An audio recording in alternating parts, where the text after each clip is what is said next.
Hello, and welcome back to the Simplifiers podcast, where we take topics in work and in life and simplify them. And friends, I want to talk about big data today. And you're like, oh, okay, Mary, skip, pause, move on to another one. No, stop. I'm telling you, this is relevant to you, especially if you are a small business owner. And I want to bring in an expert that's really going to simplify it down, because you keep hearing this buzzword thrown around everywhere, especially in the news these days, but you don't really know how to apply it to your own work or life. And that's what we're here to simplify today, like how to actually use big data in small business and do it effectively. My special guest today is Mara Reiff, and she knows that the big data revolution is well underway. She wants to make sure small businesses aren't left behind. With over 15 years' experience in tech and telecom, she's garnered international recognition for her work in shaping the future of artificial intelligence. Now, as the Chief Data Officer at Freshbooks, that's just one of the largest leading cloud accounting software providers out there, she's working to ensure businesses of every size can compete in the era of big data. So I'd like to welcome to the Simplifiers podcast, Mara Reiff. Hey, Mara. Hey, thanks for having me. Super excited to be here. I'm glad you're here too. And I love to dive into topics like this, especially, okay, so here's my litmus test. You're at a dinner party. You remember those way back when? And you're talking to somebody and somebody throws out a buzzword and you just sort of are standing there going, but you don't have anything really worthwhile to interject into that conversation.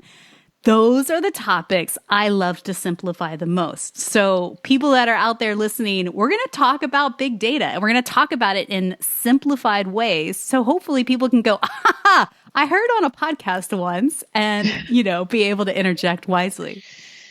For sure.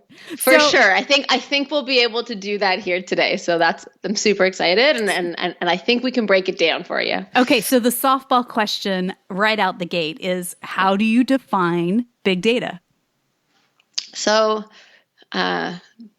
full transparency, to me, I think that big data is really just data. And I think really what it's all about is bigger is sometimes better, but not always. But really, it's about having the right data to do what you need to do. And there are places out there that, collect a ton of data because that's bigger is better. But when we're really thinking about small businesses particularly, and people who want to be practical, it's actually really about having the right data to do what it is that you want to do, focusing as opposed to just getting whatever you need, because that's where we get, we talk about analysis paralysis and all those things that make it scary. Yeah. The bigness makes it scary, but it doesn't need to be big to be effective. And, I think a lot of us sort of discount or think, this is not applicable to me, small business owner, because big corporations work with big, giant budgets. So Google knows what we're questioning in the world. Netflix knows what we're watching. Our groceries chain, if you use their app to buy your groceries, knows what we're eating. Amazon knows what we're buying. I mean, how does a small business even compete? Well, I think when you think about competing, it's who are you really competing with? That's right. If you are a wedding planner, you don't need to know what everybody's eating. You don't need to know what they're searching online. And so really, it's all about figuring out what it is that you want to do and competing in the space that you are. Mm-hmm. Yeah. And so then let's drill that down. So why do you believe then it is so important to analyze the data that you do have access to within your business? So my perspective is that if you don't know what's going on, you don't necessarily know how to grow and change. And it's really, really important from my perspective to know what your objectives are. So there's a little bit of soul searching that happens along the way. Data is extremely, it's technology and it's information and it's black and white, but the actual use of data is a very human experiment, right? So the data can tell you anything you want it to if you put it that way.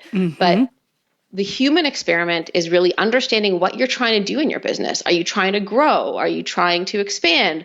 Are you trying to change directions? And once you sort of know what you want to do, then you can start to think about how data can help you do it. Yeah. And, you and I talked offline before this, and one of the things that really drove home for me is you said that data is not just information, it's action. What do you mean by that? So I'll give you an example. So when I think about, and you brought up the dinner party, and you brought up the the idea that we're sitting at a dinner party and someone brings up big data and you're lost. But you also go to the dinner party, and when you show up, everyone has like an interesting fact, and you're like, you pick up somewhere and you put it in your pocket because you're like, I need to have something to say tonight. Don't know who's going to be there, right? And so a lot of data is just that. It's fodder for dinner party conversation.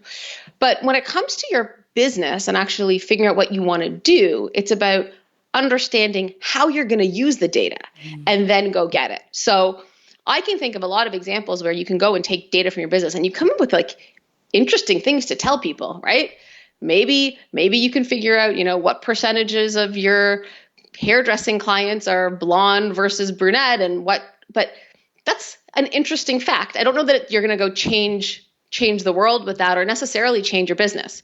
However, in the same vein, you might want to think about, okay, how do I leverage data to understand how much supply I should be buying? And are there trends that, all of a sudden when spring happens, different colors matter, and then I can be smarter about inventory management. And so right there, you've taken an interesting stat that might be helpful at a dinner party. But if you actually apply it to your business, you can start to say, how can I be smarter? And smarter can mean anything from how do I save costs to being more efficient to growing in the right ways. And so it's really about narrowing in and picking a thing that you can do something about. I love that. And, I want to dive deep in a little bit later about really how the mechanics of how to create that strategic plan for using the data that you gather. But before we get there, let's dive first into step one of like, how do we actually define and equally measure our goals for tracking that data within our brand? So, data can help us figure out our pricing strategies. Data can help us figure out our target audience. What else could data help us, and what kind of goals could we potentially set? So, I think when you think about the goals that you're going to set, you have to pick a place in the business that you're having a challenge or that you're a bit stuck on, right? At the end of the day, you have to decide that you want to change or do something different. So, to your point, it can be, how do I identify my target audience? Once I know my target audience, what am I going to do? Am I going to try to cater more to them, or am I going to try to branch out to get a broader audience? Those are two different objectives. And so you really want to think about, what do I want to know? You can also start to think about, am I wasting money in certain places, right? So there's a huge, a lot of the times I think people start using data for cost reduction, and then they continue using it for business growth. And that's what I tend to see, because it's so much easier to look at yourself inside. What do you have? What do you know? Yeah. And then as you get, as you start to collect more information and you start to think about bigger questions, you can start to think about what other things, in the ecosystem and in my environment can I collect, right? You and I talked about the survey that you were just running. Right? Collecting data, right? So we talk about the data that we have, and we can also talk about the data we don't have that we want, so that you can start to personalize and make the experience better. Yeah, and refine it over time. I think that's one of the things that I learned many, many, many years ago. We're year 18 of the Simplifiers. And one of the things I learned early is that your business is just a series of assumptions, right? Like you just assume, you think you know who your ultimate ideal client is, and you've got this vision of a 25-year-old who, is an accountant and blah, blah, blah. But in fact, your audience who's buying the thing are 45-year-old graphic designers or whatever. And, so it's like assumptions are there kind of to take a playful approach with, in my opinion. Like when you take the seriousness out of it and just say, okay, I'm going to test and validate if this assumption is true. Are we actually servicing a woman in her mid-20s in an accountancy left brain role, or are we servicing a woman in her 40s who is clearly a creative and right brain, right? For sure. And then really it's about saying, so once I know, what am I going to do about it? Right? Yes. Am I going to, if what I'm doing is attracting the right people, is that good? Could I flip my marketing strategy to get more of the people who are clearly listening? Because maybe my marketing doesn't match my product, and maybe I Right. missed the ball on that. Right. Interesting example of that is we had in a previous life of mine, we had a discount brand that we marketed heavily. If you looked at the marketing, it was marketed at 20 somethings. And when we looked at the data, most of we definitely had people in that demographic, but most of the people buying our product were seniors who were living paycheck to paycheck on pension plans, and because it was cheap, they didn't really care what the marketing was. They were buying it because it was less expensive. And so Right. there's a lot of examples where you put all this effort into to try to cater to one audience, and you don't always know that that's really who you're bringing in the door. And unless you go and figure that out, you don't necessarily know what you're missing. Right, because the synergy in marketing is when your ultimate ideal client comes to your website, your social media, your whatever, and they go, oh, she's reading my mind. This is me. This is who I want to be after I work with him or her, right? So it's like, that's where you want to be rather than just, putting the wrong thing out that's sort of attracting a couple of people when you could be attracting 10x that, right? 100%. It's exactly what it's all about. So talk to me about measuring those goals, because if we define, okay, I want to validate who our ultimate ideal client actually is and who's responding to our marketing. Let's say that's a goal. How do we measure that? Well, I think the first piece is you collected the data, right? You can't really, you can measure data collected by the amount that you get. If you only, if one person responded to your survey, you're going to have a challenge. But so that's sort of piece number one, right? Yep. Is you need to decide how many responses or how much data you need to really feel that you have a comfortable sample size to be relevant. And there's a bunch of different ways you can do that, whether it's understanding probably your total customer base, but generally like really good, email marketing and those kinds of things, you're going to get 20%, but you need to have enough data that you're like, okay, I can look at this and I have more than a couple people in each of the categories and I can feel good. Mm-hmm. But what really you are measuring, so my perspective is you don't measure the data, you measure the output of the data. And what I mean by that is you're not measuring, it's fine, you collected the data, that's great. But if you go and you do something different, that's what you want to measure. You want to measure the action. And so often people think about data for data's sake, but data in and of itself doesn't really do anything, right? It's what you do with the information and the data that you collect that really matters. So, right? So in your example, it's not about saying, okay, I put the survey out. Yes, you're happy. You have some benchmarks. You're happy with how many people. But if you go and change your marketing strategy or change your approach, that's what you want to measure. So you're going to say, the last X months or 6 months when I put this out, how many people came in the door, and now how many people are coming in the door. That's what you really want to measure, right? In my hairdresser example, you're sitting there and saying, okay, how much product did I throw out last quarter, and how much product am I throwing out this quarter?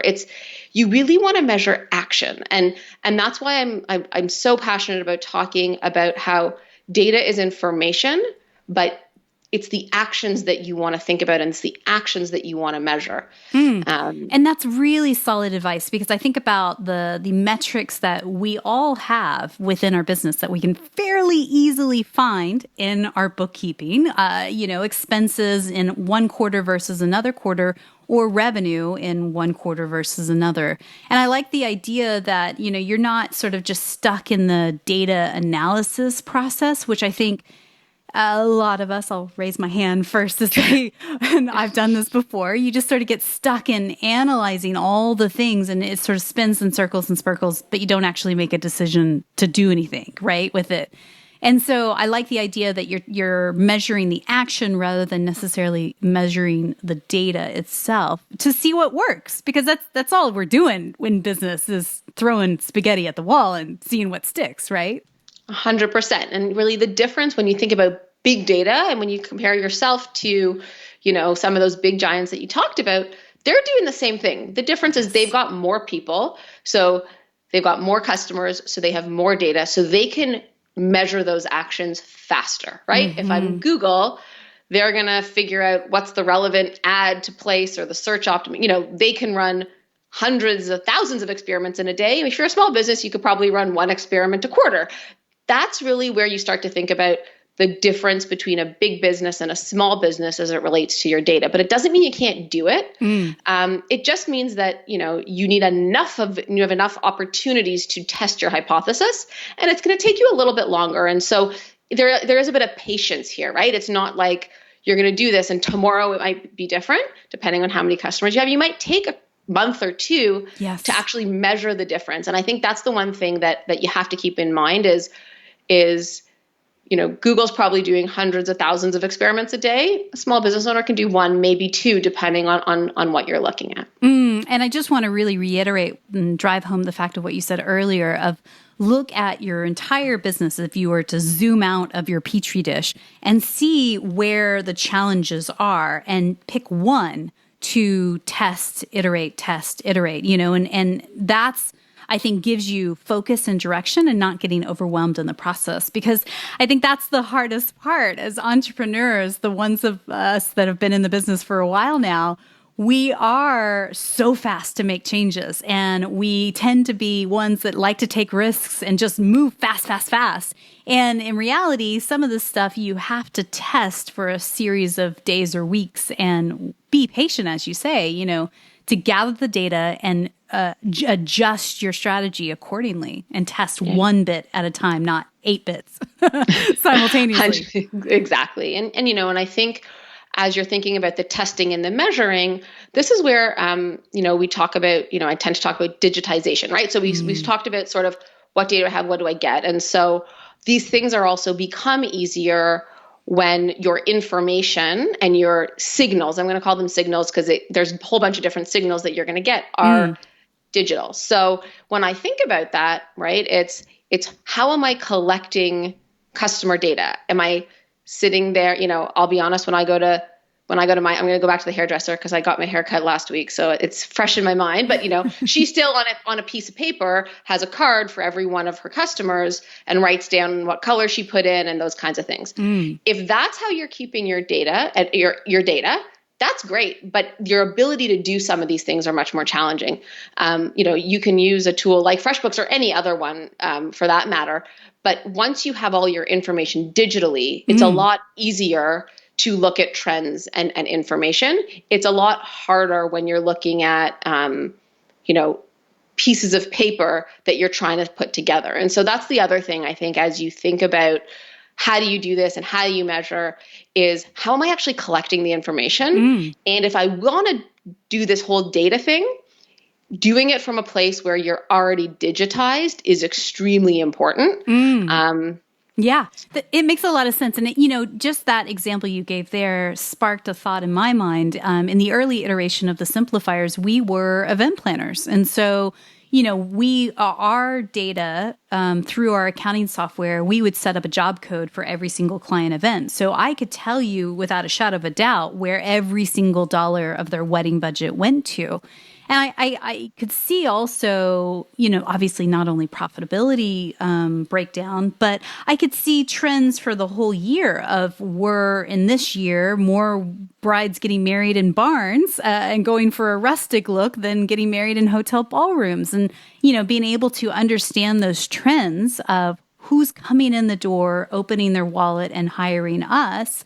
And, that, again, could be used for strategic plans moving forward with, what pictures come up on our website and our portfolio and what kind of work we target and go after. Yeah, it makes a lot of sense. 100%. And, the example you give is a really good one because, again, data is a human problem in my mind and humans have all sorts of biases and there's hundreds of books written about them, but, recency is a big one. And so really, I find that exactly what you talked about is understanding what are the real trends, not what did I see in the last 2 weeks. And so being able to gut check, that's also super, super important. And for me, a real litmus test is, does the client, in fact, open their wallet and purchase your products and services? Because I think the last couple of years, especially in the small business realm, we've gotten swayed to this myth that we really should be tracking our Instagram follower numbers, and we should be tracking, our social media likes and clicks and shares. And at the end of the day, those are all good, but are they actually revenue affecting targets to track? And I don't necessarily think they are. I think there is quite a few micro influencers, if I can so use the word, out there that are making bank with very small, followers on Instagram. So it's like tracking the metrics that actually move the needle forward, right? You want to, one that every single small business owner could do tomorrow who has a social media platform is to say, can you export? Can you type in how many clicks you got, and what was your what's your dollar? Like, did your revenue change? Is your dollars per click any different? Right. And for people who are making social media their only business, that's a bit easier because you're from sponsorships and whatnot. But if you're a small business owner and you're using that as a marketing tool, then you can exactly tell, are people just interested in what you're doing, or are you actually generating new business from it? Right, because you're impacting or helping to get them one step closer to their hope or vision, or one step further away from their fear or pain with your products and services, right? So let's switch gears a little and talk about where we can actually gather this quality data. And again, how to avoid, analysis paralysis. So I always say start with what you have. So start inside, look in before you look out. What do you have already? And, if you're someone who invoices a lot of customers, are you tracking it on a piece of paper, or is it in a tool? And if it's on paper and you want to do data, you need to get to a tool. I'm not going to sugarcoat it. You could probably do it, but we're talking now, you could get out your pencil and your line graph at the same time. But, that's really what we're talking about. So where is it, and what do you have internally? Do you have a client list? Are you looking at your expenses, right? So those, I'd say expense data is some of the, depending on, for a lot of business, expense data is actually some of the richest data you have out there, because you're literally tracking every single thing. You could probably figure out where gas prices are going to go. If you're someone who expenses your gas, you can probably track gas prices just with your own expense data. But that's where you start. And then you start to say, so what do I know about my customers, and what do I know about my own operations? Yeah. Start there. Yeah. And then you start to say, okay, well, what do I want to know? What do I not know? And that's when, once you start to say, what do I not know? So once you know what you know, then you say, okay, and what are my goals? And then you say, okay, what is missing with what I have and what I want to do to get there? And so, for example, you might not have collected all the relevant data from a customer. If you're a vet, I might be going down a bit of a rat hole here, but you're gonna go with me for a minute. And maybe only when you come in, you ask about the dogs that the dog that you bring in, and you ask only about the pet that you bring in. Did you ask on the survey a question that says, do you have any other pets in your home? Maybe the pet owner doesn't, the dog owner doesn't know that you also see birds or cats or other things. Right. So there's just like a little way where you can start to just add one extra question to sets of data that you already have that can give you more information. So that's sort of one way. The other way too is you can start to say, okay, now how do I go get data I need? And do I need to survey my client base? Is it something that I want to know about my existing customers? Can they help me out? Yeah. And so can I survey them? And then again, you always have to think about what's in it for them. So if you're going to ask people to do something, very few people do things for free in this world.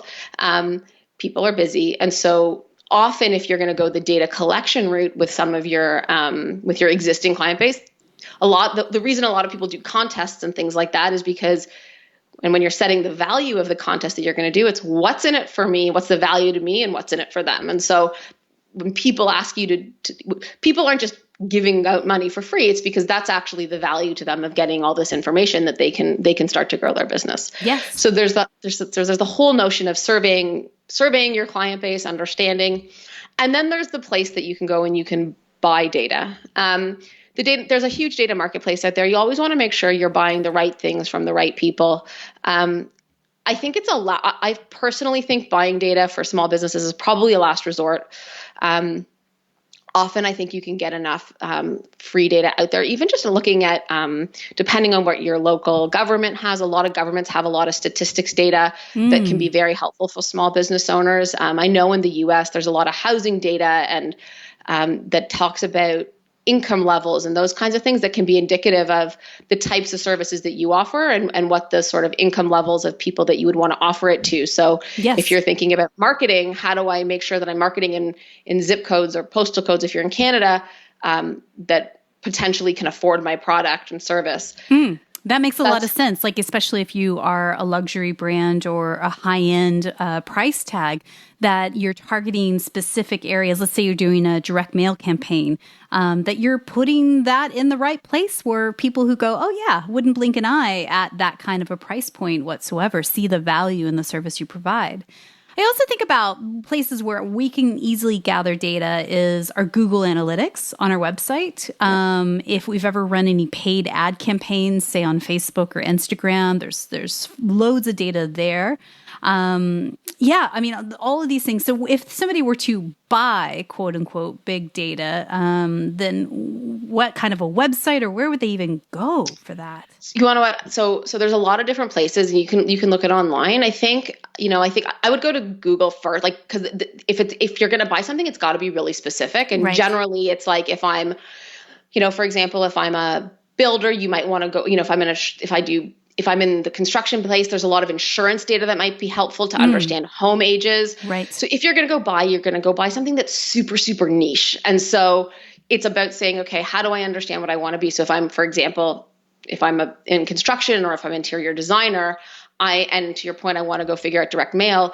Actually, home insurance companies know a lot about the types of homes and the ages of homes in your neighborhood. I don't know if they sell their data, I'll be honest, but that's just an example of what you're kind of looking for when you go. To your point, if you're gonna get data, a lot of it is going to be Instagram, or Google Analytics helps you sort of understand the demographic of the people around you, not the people who are. So who's, to our earlier point, who's liking you but not buying from you? Yeah. And also as you're speaking there, it made me think, what a valuable resource we forget that we have at our fingertips, which is our local libraries and, our local city business journals. Those still exist in print or an online form, book of lists, so that you can see some of the statistics that they're pulling on their cities, neighborhoods, areas. That might be quite valuable. And again, to avoid analysis paralysis, you're not trying to gather a boatload of information and just do nothing. You're trying to solve one particular challenge or refine it. Find the data that helps support or negate your hypothesis and then make a change. Right? For sure. And the other thing too that I talk about, and again, it's not right for every business, but it will be for some, is if you're a small player in an industry where there's big players who publish financial information, there are a lot of trends that you can gather. So if you're a small guy in an industry where, there's public companies that are talking about their revenue growth, I actually recommend to read their, you don't have to read their detailed financial statements, but you can kind of see what's going on, because even if you read some of their investor information, they'll talk about trends. And so you might know, hey, wait a second, if my sales are going up and the industry's going down, then that's awesome. If I'm going down, the industry's going up, you can start to also think about why. And so there's a microcosm that you can look at to sort of change things locally. But if you get big enough and you really want to understand trends, there's a lot of places that you can look at there to say, am I on trend or am I off trend? And that's also just another way to, not saying analyze per se, but just to use data to sort of gut check. I kind of say, when you look at your company results, you have to sort of, you're either going to be happy or you're going to be sad or you're going to be neutral. And sometimes, you set yourself a goal, and we always talk about lofty goals. And did I set my goal too high? Did I set my goal too low? There's always those times you're like, oh, I beat plan, but I'm still not happy. Yes. And that's a bit of a gut thing. And so really it's also helpful to have for yourself when I look at the answer, am I going to be happy? Am I going to be sad?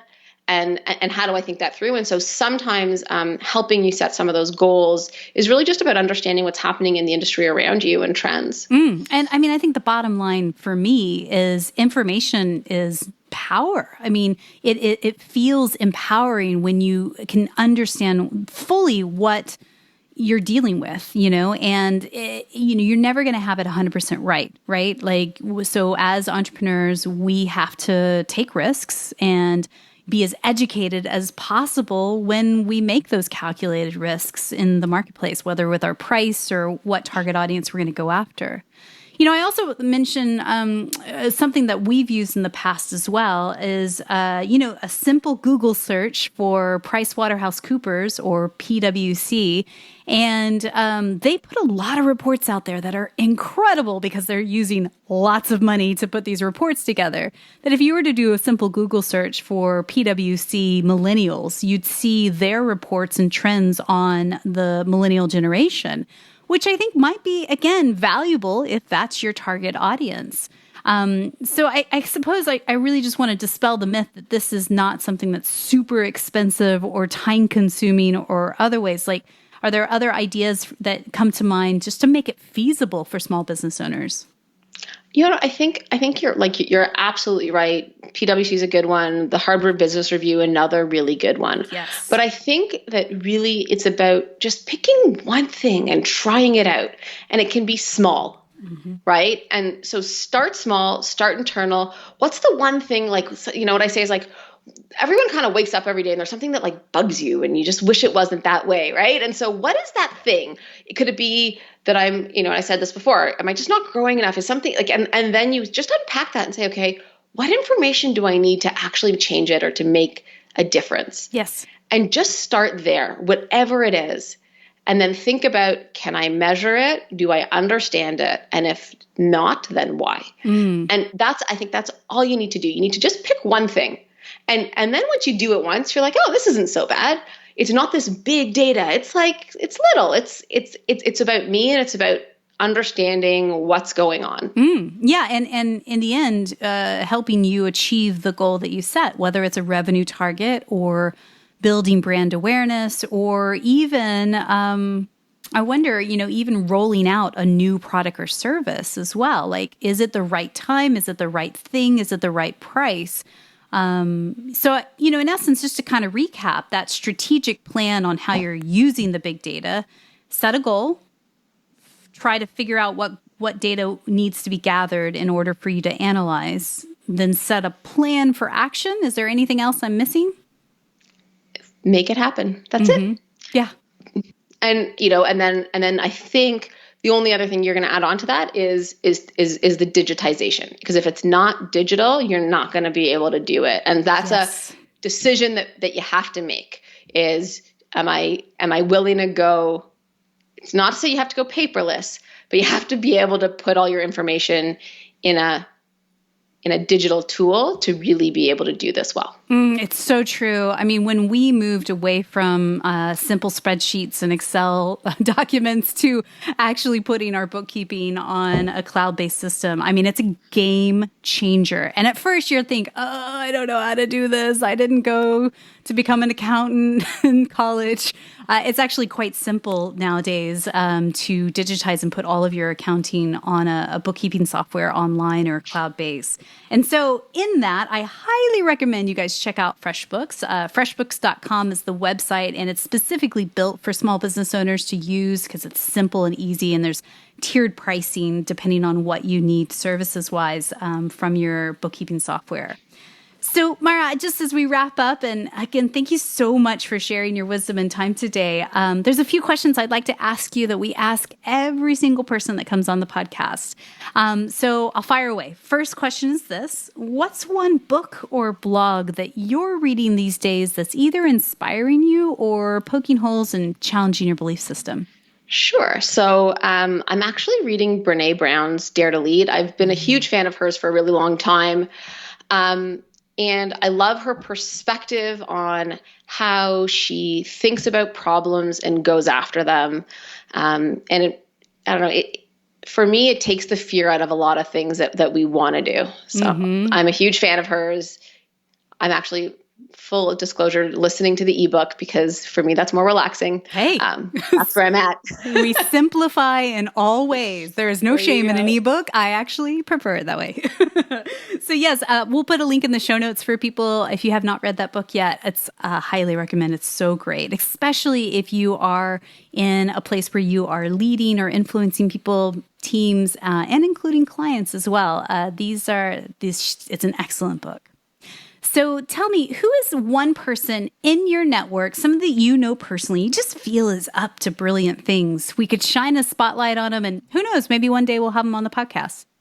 Sure. I actually would shine a spotlight on Twyla Verhouse. So she's an accountant by profession. Mm-hmm. And I know, Mary, when you invited me on, you sort of said, I guess we're not really going to talk about accounting. And I said, well, no, but if you want to talk about accounting, I would say she's working on really cool things at Freshbooks, but she's also built an awesome mentorship program for women in accounting. And I just think that she's up to really cool things and has a really good perspective on how you think through that problem. I love it. Yes, we will link her up in the show notes. If people are curious about what Twyla's up to, you guys can click through. And by the way, everything we talked about in today's episode can be found over at thesimplifierspodcast.com.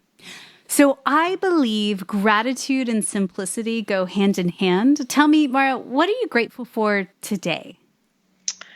Today, I am actually grateful for the fact that my children have been in school and it hasn't been interrupted. Yes. And at first I was grateful because it gave me a break, but I'm actually grateful because they needed it so badly. And after, I live up in Ontario in Canada, and we've had the longest lockdown of anyone in North America. And today I just woke up and I felt so happy that they had the opportunity to go and be with their friends. And that's what I'm grateful for today. I tell you what, the last 18 months, we've all become so much more grateful for just the littlest things in life that start to feel a little bit back to normal. So yes, yeah. I'm right there with you. So again, on our show notes, you'll be able to find all the social media handles and also connect with Mara directly through LinkedIn there as well. Again, thesimplifierspodcast.com. So my final question for you today is this. Someone somewhere is listening to us right now, and she's like, yeah, that sounds like a good idea, but I've got 80,000 things on my to-do list. How in the world am I going to squeeze this in amongst everything else that's pulling my attention right now? What's one thing that you could whisper into her ear right now just to encourage her in this moment? I would say is you know it already and you can do it. I think so much of this big data thing, and that's why I started at the beginning, you already know it. You're already looking at it. Yes. So, just take that one extra little step to make it real for you and to do something about it, and just pick one little experiment or one action you can take. Just one. It doesn't have to be big. Test, iterate, track, refine. You got it. You got it. Mara, thank you so much for your time. My pleasure. Thanks for having me.